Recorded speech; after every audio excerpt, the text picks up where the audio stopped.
Bonjour et bienvenue. Le récapitulatif d'aujourd'hui portera sur l'anime Futo Tantei. Shotaro est un détective privé endurci autoproclamé de la ville de Futo. Il se tient au port de la ville tard dans la nuit en train de prendre des selfies, après quoi il les envoie à son chef, Akiko, qui l'appelle immédiatement et le réprimande pour les photos. Elle lui fait savoir qu'un client passera plus tard au bureau, il doit donc se présenter. Peu de temps après la fin de l'appel, le détective est hypnotisé lorsqu'il rencontre Tokim alors qu'il quitte le port. Elle est totalement son genre, alors le romantique sans espoir essaie de tirer en douceur. Mais elle l'avertit qu'elle a toujours faim et lui demande si c'est lui qui la satisfera. Shotaro est confus et s'excuse car il est fauché. Il se retourne rapidement lorsqu'il se souvient que Tokim se dirige vers une impasse, mais lorsqu'il se précipite au bout du port pour la surveiller, elle a déjà disparu. Il retourne à l'agence de détective Narumi où Akiko compare une photo de son défunt père qui était leur patron et le selfie de Shotaro. Clairement son père est plus dur que lui, elle taquine Shotaro en le traitant de narcissique à moitié bouilli qui essaie d'être cool, ce qui lui colle à la peau. Ils sont interrompus lorsque leur client Shuta entre. Après une brève introduction, ils se mettent directement au travail alors qu'il explique qu'il recherche une sorcière très attirante qui a volé son sac.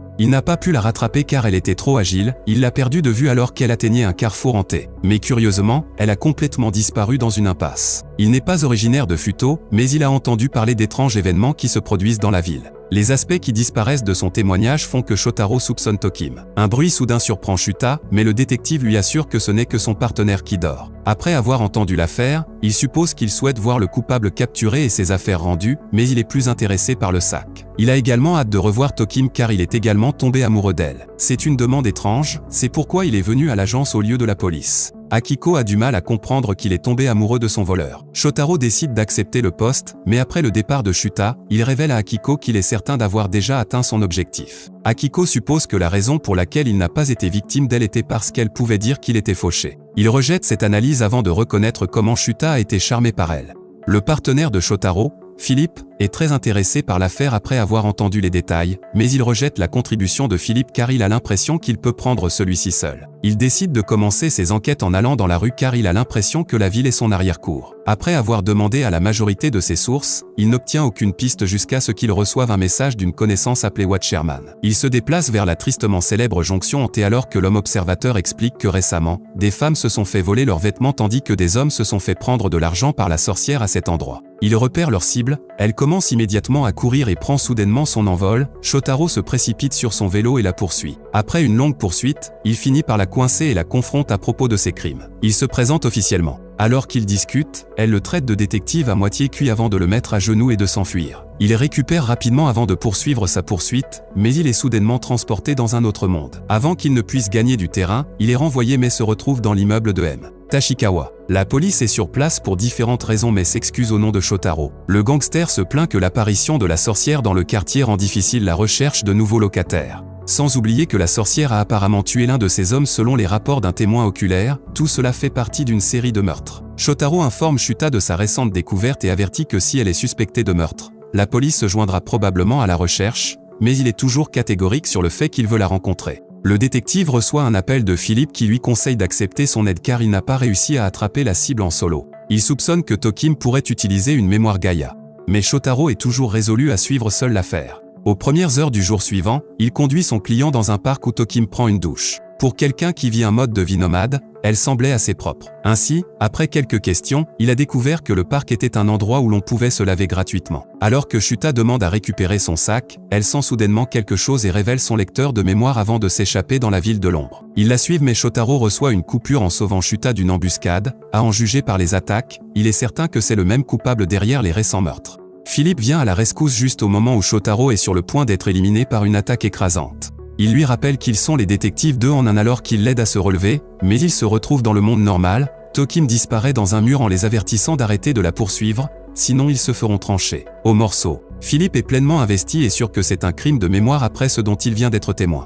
De retour au bureau, Shotaro explique qu'une mémoire Gaïa est une clé USB qui contient des données. Lorsqu'elle est injectée, elle transforme les gens en monstres surpuissants. Il y avait une organisation qui les distribuait à Futo, mais leur opération a été anéantie. Certains des lecteurs de mémoire sont toujours sur le marché noir. Ils croient que Tokim en utilise un.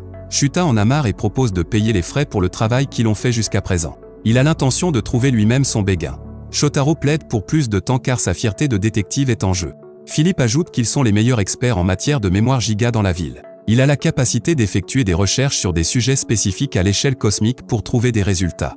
Pensez Google, mais sous stéroïdes. Avec l'aide de sa compagne, il retrouve le souvenir en question, et ça s'appelle la route. L'utilisateur combine des vitesses et des températures élevées pour ouvrir des trous dans l'espace qui permettent de se rendre dans la ville de l'ombre. Mais il faut de la biomatière pour créer la route dimensionnelle qui doit être reconstituée. La faim extrême amène l'utilisateur à dévorer de la chair humaine, d'où les meurtres. Shotaro se souvient que Tokim avait commenté sa faim lors de leur première rencontre. Pendant ce temps, dans la rue, une autre personne se fait manger. Le lendemain, Shotaro se rend sur les lieux, et d'après les preuves, Tokim est leur principal suspect d'être le rod dopant. Mais Shotaro a toujours ses réserves, alors il fait quelques investigations supplémentaires. Pendant qu'il prend une pause café, il est rejoint par Akira qui lui remet un carnet de rumeurs de son école concernant la sorcière. Après l'avoir examiné, son attention est attirée par le récit de quelques étudiants qui courent à l'intérieur après avoir vu Tokim sous un cornouiller en fleurs. Il trouve le plus grand arbre de la ville qui se trouve sur un chantier de construction. Là, il rencontre Shuta qui se cache également. Shuta commence à réprimander le détective pour son travail jusqu'à présent.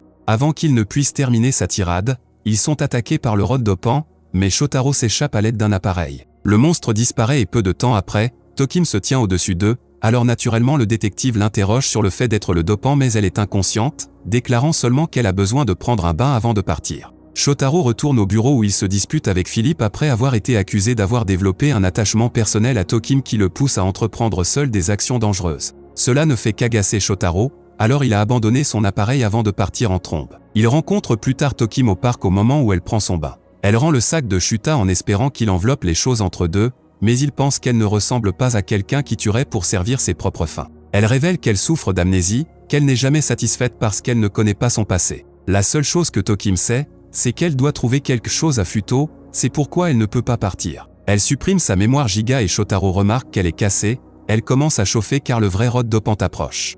Simultanément, Tachikawa et ses hommes apparaissent avec leurs armes tirées. D'après son discours, il semble que le détective soit aussi sa cible. Avant de tirer, Shotaro révèle que Tokim ne peut pas être le coupable car sa mémoire giga est brisée. C'est juste une voleuse qui profite des attaques car elle peut sentir quand le dopant rod apparaît. Il y a quelques instants, elle a confirmé l'approche du monstre lorsque les gangsters ont compris qu'il était parmi eux. Tachikawa rejette sa réclamation et ordonne à Sabu de tirer, mais il renverse son patron en se révélant être le dopant de la route. Un port USB apparaît sur son cou, il insère la clé USB comme s'il était un ordinateur humain. Philippe vient frapper Sabu avec un véhicule avant qu'il ne puisse attaquer. Lui et Shotaro insèrent leur mémoire giga dans leurs appareils leur permettant de fusionner et de se transformer en Kamen Rider W. Cela explique pourquoi ils sont appelés les détectives 2 en 1. Ils utilisent leur pouvoir pour vaincre rapidement Sabu qui est mis en garde à vue. Ils appellent plus tard Shuta au bureau depuis que son sac a été récupéré. Il est dévoilé que lui aussi avait une mémoire giga, son béguin pour Tokim était une ruse pour le récupérer, lui aussi est mis en garde à vue. L'affaire est close lorsque Tokim en plante un sur Shotaro avant qu'elle ne soit également appréhendée pour ses vols. Plus tard, Kamen Rider traite avec un autre utilisateur de mémoire, mais il est surpris de voir Tokim sur la scène. Shotaro est le dernier à savoir quelle sera son assistante à l'avenir. De retour au bureau, Akiko explique que son mari a eu l'idée de libérer Tokim à condition qu'elle les aide dans leur enquête sur sa mémoire giga et pour aider à guérir son amnésie. Pendant ce temps, dans la ville de l'ombre, une nouvelle menace nommée Bando active sa mémoire giga à la recherche de Tokim. À une date ultérieure, l'agence de détective Narumi est engagée par Majima pour protéger leur mascotte de jeux vidéo en raison de menaces de mort. Il est révélé que la mascotte est également Monako, le développeur principal du jeu.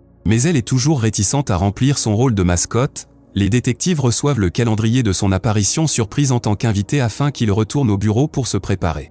À leur arrivée, ils sont accueillis par Tokim et Philippe qui se disputent. Shotaro essaie de comprendre les problèmes des deux côtés mais abandonne et se rend plus tard sur les lieux avec Tokim. Alors que Monako se produit, elle est attaquée et enlevée sur le toit par quelqu'un utilisant la mémoire de Meganora. Shotaro et Tokim interviennent avant qu'ils ne puissent l'achever. Bien que Philippe soit de retour au bureau, ils parviennent toujours à se transformer lorsque sa conscience fusionne avec le corps de Shotaro. Alors qu'il engage l'attaquant, Bando regarde et semble savoir que les détectives ont la capacité de combiner différents modes de leur mémoire giga pour leur donner 9 formes de combat possibles. Le combat se déplace vers un parc voisin où le détective passe à Cyclone Metal lorsque Meganora utilise une capacité pour augmenter la gravité dans la zone. Alors qu'il repousse les attaques, Tokim entre soudainement en transe, laissant Monako sans protection. Le Meganora dopant profite de cette occasion pour frapper, mais Shotaro utilise son corps pour prendre le coup alors qu'il repousse Tokim avec un cri. Il utilise le lecteur maximum de métal pour contrer et faire exploser le dopant, mais le coupable en profite pour s'échapper. Bando a trouvé Tokim, mais il est surpris de la voir avec un Kamen Rider mais décide de la laisser telle qu'elle est pour le moment. De retour au sol, Philippe commence à réprimander la nouvelle assistante pour sa faute, mais Shotaro l'arrête et donne à tout le monde un petit discours d'encouragement avant de s'effondrer à cause de ses blessures. Pendant qu'il récupère, Philippe assume le rôle de terrain et explique la situation à Monaco. Elle révèle que le coupable pourrait être un joueur connu sous le nom de Miara qui est un tricheur qu'elle a embarrassé devant une foule. Pendant ce temps, dans le couloir de l'hôpital, Tokim se demande qui est Ryu. Akiko le présente officiellement comme détective à la division des crimes paranormaux du Futo PD. Philippe commence à planifier leur prochain mouvement, mais il met Tokim au banc pour son erreur, cela provoque une scène à l'hôpital. Pendant tout ce temps, Bando recrute Miara après avoir vu du potentiel en lui, il révèle également son objectif de créer une ville où seule l'élite choisie peut vivre. Leur conversation est interrompue lorsque le joueur reçoit un appel l'informant de la descente de police. D'après les preuves recueillies dans son appartement, Philippe est certain que Miara a envoyé les menaces de mort, son motif est la vengeance de l'humiliation. Sous la pression de la haute direction, Majima ordonne à Monaco de faire une autre apparition malgré le risque pour sa vie. Lorsque tout le monde présente des objets, il devient simplement plus agressif, ce qui oblige Monaco à s'enfuir. Shotaro se force à sortir du lit pour encourager la mascotte avant de s'effondrer à nouveau, alors Tokim le renvoie se reposer. Elle a également été émue par les paroles de son patron alors elle se remet au travail. Elle se rend compte que quelqu'un à l'intérieur a dû avertir Miara puisque seul le personnel était au courant de l'apparition surprise. Elle aperçoit Majima marchant dans le couloir avec un poing ensanglanté. Elle le confronte et l'accuse d'avoir averti l'agresseur car il disparaît chaque fois que Monaco est en danger. Il parvient à convaincre Tokim qu'il n'est pas le bailleur. Ils travaillent ensemble et trouvent Kwazumi en flagrant délit d'envoi de SMS à Miara, elle l'a fait par jalousie. La chef d'équipe avoue qu'elle a alerté Miara que Monaco est la mascotte. Il s'est déjà infiltré dans sa loge et fait sauter une pilule que Bando lui a donnée avant de se transformer. Il libère des niveaux d'infestation d'insectes avant de prendre Monaco en otage, mais Tokim parvient à la libérer de son emprise. Philippe revient une fois de plus avant que Miara ne puisse finir les filles. Il s'excuse auprès de Tokim pour son comportement et admet qu'il était jaloux de sa relation avec Shotaro. Avec Shotaro hors service, le corps de Philippe est utilisé pour se transformer. Shotaro transfère sa conscience, ce qui se traduit par un Joker Crow plus agressif. Après un bref échange, le duo bat Miara en lançant une puissante attaque. Le lendemain, le développeur du jeu remercie l'agence de détective Narumi pour son travail, Kwazumi est arrêté pour son rôle dans l'affaire. Mijima et Monaco décident d'ouvrir leur propre société de jeu en raison de leur traitement par la haute direction. De retour au bureau, Tokim reçoit un accueil officiel avec un téléphone personnel qui lui est présenté par Philippe afin qu'elle puisse mieux communiquer avec l'équipe. Pendant ce temps, à l'hôpital, Ryu se rend pour interroger Miara sur le réseau de distribution de mémoire Giga, mais Bando arrive le premier et utilise ses pouvoirs pour le faire taire, laissant la police dans une autre impasse. Il retourne dans la ville de l'ombre et planifie sa prochaine attaque entouré de ses alliés. Cela met fin à l'épisode.